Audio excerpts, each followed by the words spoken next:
سلام علیکم۔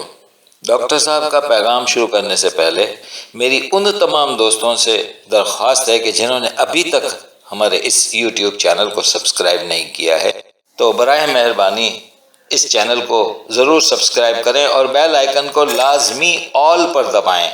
شکریہ، بہت بہت شکریہ۔ السلام علیکم۔ یہ دو آیتیں سورہ احزاب کی آخری والی 72 اور 73۔ اس وقت میرے پاس حافظ نظر احمد والا پڑا ہوا ہے، پہلے میں اس کا ہی ترجمہ بتا دیتا ہوں، پھر اس کے بعد صحیح ترجمہ بھی بتاتا ہوں۔ یہ انا عرضنا الامانۃ علی السماوات والارض والجبال فابین ان یحملنها واشفقن منها وحملها الانسان انه کان ظلوما جہولا۔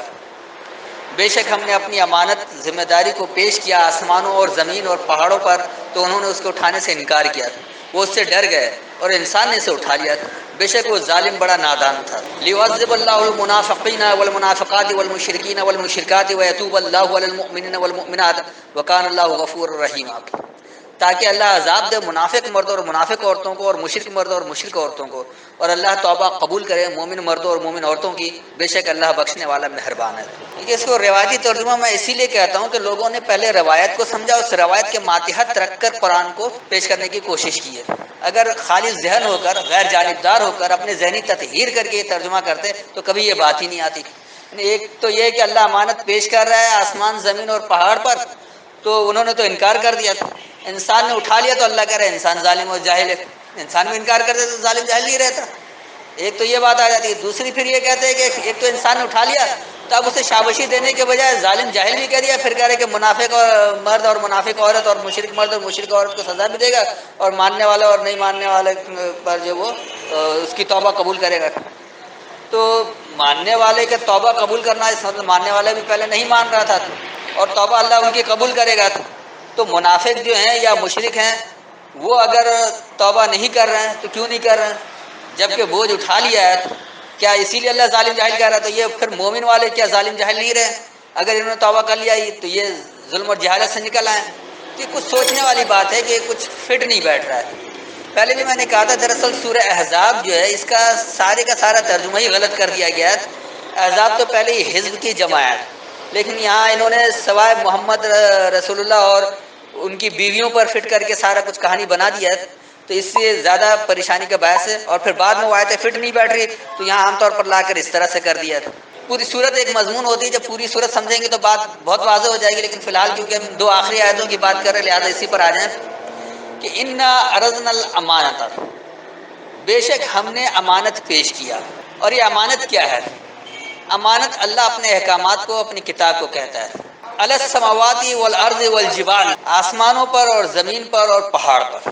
یہاں جو بات ہو رہی ہے یہ واقعی یہ سماوات آسمانوں کی بات ہو رہی ہے، یہ بھی بلندی پر ہے، اور ارض زمین کی بات ہو رہی ہے، اور جبال جو ہے وہ پہاڑ کی ہی بات ہو رہی ہے، آپ یہ سمجھ لیں۔ فابینا، بس خوب اپنے درمیان، ان یحملنھا، یہ کہ انہوں نے اسے اٹھایا، جس کو جو امانت دی۔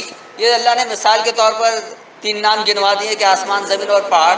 اللہ نے ہر شے کو، دنیا میں جتنی بھی چیزیں، سب کو جو اس کی امانت دیا انہوں نے اپنی اپنی امانتوں کو بہت خوب اٹھایا ہوا، بہت اچھی طرح اٹھایا، بہت اچھی طرح نبھا رہے ہیں۔ بینا کے آگے جو الف لگ گیا یہ خوب کے لیے ہی ہوتا ہے، جیسے علم جاننا اور عالم و خوب جاننا، تو یہی فابینا، پس انہوں نے اپنے درمیان خوب، ان یحملنا، یہ کہ اس کو اٹھایا، یہ ہا کی ضمیر جاری اس امانت پر، جو امانت جس کو دی گئی انہوں نے سب نے اس کو خوب اٹھایا۔ کسی نے رب کا انکار نہیں کیا، کسی نے رب کی بات کو یہ نہیں کہا کہ ہم یہ نہیں کرتے، کیونکہ رب نے ان کو بنایا ہی پابند ہے۔ اب جو آ رہا ہے واشفقنا منہا وحملھا الانسان، اور لرز گیا اس سے اور اٹھایا اسے انسان نے۔ انسان کو جو اللہ نے امانت دیا، یہ اللہ کی کتاب ہے، قرآن ہے جو اللہ نے اس کو امانت دیا ہے، تو یہ اس سے ڈر بھی رہا ہے اور اس کا بوجھ بھی اٹھا رہا ہے۔ تو ڈر کون لوگ رہے ہیں؟ جو عمل نہیں کر رہے ہیں، اور جنہوں نے بوجھ اٹھا لیا اس کا، جو سمجھ گئے اور اس کے مطابق عمل کر لیں گے، تو وہ انہوں نے اچھی طرح بوجھ اٹھا لیا۔ پھر اسی طرح جس طرح آسمان اور زمین اور پہاڑ میں کوئی تبدیلی نہیں آ رہی ہے، کوئی وہاں بگاڑ نہیں پیدا ہو رہا، کوئی فساد نہیں کھڑا ہو رہا، ایسے ہی اٹھا لینے والوں میں بھی فساد نہیں ہوگا۔ لیکن جن لوگوں نے نہیں اٹھایا، نہیں سمجھے، تو وہ بگاڑ پیدا کرتے ہیں۔ تو اسے انسان نے بھی اٹھایا، اور کیونکہ اللہ نے انسان کو بااختیار بنایا کہ آپ چاہیں تو اللہ کے احکامات کی اتباع کریں اور چاہے تو انکار کر دیں، اس بااختیار ہونے کی وجہ سے کیا رہا کہ انہ کان ظلوما جہولا، بے شک یہ جو انسان ہے یہ ظلم بھی کرتا ہے اور جہالت میں بھی رہتا ہے. تو ظلم کب کر رہا ہے؟ جب اللہ کی آیتوں کا انکار کر رہا ہے. جو امانت اللہ نے اسے دی ہے اس امانت کا وہ انکار کر رہا ہے. جب انکار کرتا ہے تو وہ کس لیے انکار کرتا ہے؟ جہالت میں، نادانی میں. اگر اچھی طرح سمجھ جائے تو انکار کی گنجائش ختم ہو جاتی ہے.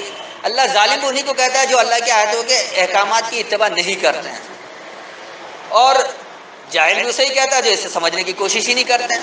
تو اس لیے بے شک یہ انسان جو ہے یہ ظلم کرنے والا اور جہالت والا ہے. اب آ رہا لیعذب اللہ المنافقین والمنافقات، تو اللہ سزا دینے کے لیے ہے منافق لوگوں کو اور منافق جماعتوں کو. یہاں مرد اور عورت کی بات نہیں ہو رہی ہے. منافقین ایک ہر ایک شخص، چاہے وہ مرد ہو یا عورت ہو، اور منافقات چاہے وہ پوری جماعت ہو. کیونکہ اجتماعی نظام جماعت کے تحت قائم ہوتا ہے. انفرادی طور پر آپ اپنے عمل کے ذمہ دار ہیں. تو انفرادی طور پر جو لوگ منافق ہوتے ہیں کہ کچھ بات مان لیں اور کچھ نہ مانیں، جس طرح ہمارے یہاں ابھی جیسے آپ نے زکوٰۃ میں دیکھا ہے کہ ویڈیو آڈیو سنا آپ نے کہ وہ 20% ہی تک لا کر اس کو ختم کر دیتے. باقی 80% کی آپ کو چور بازاری کی اجازت ہے. اللہ تو جمع کرنے سے ہی منع کر رہا ہے. جب آپ جمع ہی نہیں کریں گے تو پھر فیصد کہاں سے نکالیں گے؟ تو یہ قطعی غیر ضروری بات ہے. قرآن میں اختلاف پیدا کرتے ہیں. پھر سورہ نساء کی اس آیت کا انکار ہو جاتا ہے جہاں اللہ کہہ رہا ہے افلا یتدبرون القرآن ولو کان من عند غیر اللہ لوجدوا فیہ اختلافا کثیرا. تم قرآن میں تدبر کیوں نہیں کرتے؟ اگر یہ غیر اللہ کی کتاب ہوتی تو اس میں بہت اختلاف آتے، کثیر اختلاف آتے. تو یہ اختلاف پیدا کر کے ثابت کرنا چاہتے ہیں کہ اللہ کی کتاب نہیں ہے، تو ایسا ہے ہی نہیں. اس لیے اللہ کہہ رہا ہے کہ اللہ سزا دینے کے لیے ہے جو لوگ اپنا راستہ کھلا رکھتے ہیں اور جو جماعتیں اپنا راستہ کھلا رکھتی ہیں، یعنی کبھی مان لیا کبھی نہیں، اور اپنے مفاد کو مد نظر رکھتے ہیں. والمشرکین والمشرکات، اور ملاوٹ کرنے والے افراد اور ملاوٹ کرنے والی جماعتیں. انسان اپنے طور پر بھی کچھ ملاوٹ کر رہا ہے کہ نہیں جی ہم نماز بھی پڑھ لیں، کچھ عبادات بھی کر لیں، اور چلو وہ اللہ کی بات بھی مان لیں گے کہ وہ اللہ کی بات کو بھی سمجھ لیں. تو یہ شرک ہے اعمال میں. اسی طرح جو جماعت ملاوٹ کر رہی ہے، اللہ کے قانون کو نافذ کرنے کی وجہ اپنا اپنا قانون بنا رکھا ہے. پاکستان میں بھی 73 قائم ہے.